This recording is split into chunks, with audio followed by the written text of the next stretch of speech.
Thomas's Train by the Reverend Wilbert Awdry.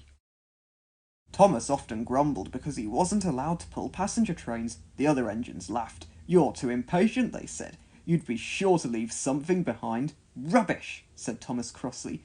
"You just wait, I'll show you." One night, Thomas and Henry were alone. Henry was ill. The men worked hard, but he didn't get any better. Henry usually pulled the first train in the morning, and Thomas would always get his coaches ready. He would fetch them from the yard and bring them to the platform.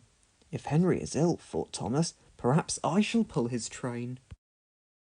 In the morning, Thomas ran to find the coaches. Come along," he fussed.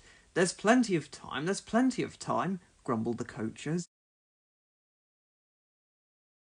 Thomas took them to the platform and wanted to run round in front at once, but his driver wouldn't let him. "Don't be impatient, Thomas," he said. So Thomas waited and waited. The people got in, the guard and station master walked up and down, the porters banged the doors, and still Henry didn't come. Thomas got more and more excited every minute. "What's the matter?" asked Sir Topham Hatt. The station master told him about Henry. "Find another engine," Sir Topham Hatt ordered, hurrying out to the platform. "There's only Thomas," said the station master. "Thomas, you'll have to do it," said Sir Topham Hatt. "Be quick now." So Thomas ran round to the front and backed down on the coaches, ready to start. "Don't be impatient, Thomas," said his driver. "Wait until everything is ready." But Thomas was too excited to listen to a word he said. Nobody knows what happened next. Perhaps they forgot to couple Thomas to the train. Perhaps Thomas was too impatient until they were ready, or perhaps his driver pulled the lever by mistake. But somehow Thomas started. People shouted and waved at him, but he didn't stop. "They're waving because I'm such a splendid engine," Thomas thought importantly. "Henry says it's hard to pull trains, but I think it's easy."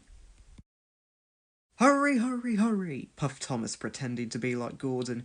As he passed the first signal box, Thomas saw the signal men waving and shouting at him. "They're pleased to see me," he thought. "They've never seen me pulling a train before," and he whistled back to them. "Peep, peep." But soon Thomas came to a danger signal. "Bother," he said. "I must stop, and I was going so nicely too. What a nuisance signals are," and he blew an angry "peep, peep" on his whistle. One of the signal men came up. "Thomas," he said, "what are you doing here?" "I'm pulling a train," said Thomas proudly. "Can't you see?" "Where are your coaches then?" asked the signalman.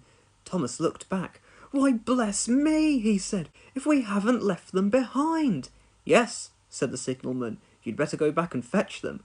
Poor Thomas was so sad that he nearly cried. At the station, all the passengers were talking at once. They were telling Sir Topham Hatt, the station master, and the guard what a bad railway it was. Suddenly they saw Thomas coming back into the station, looking very sad.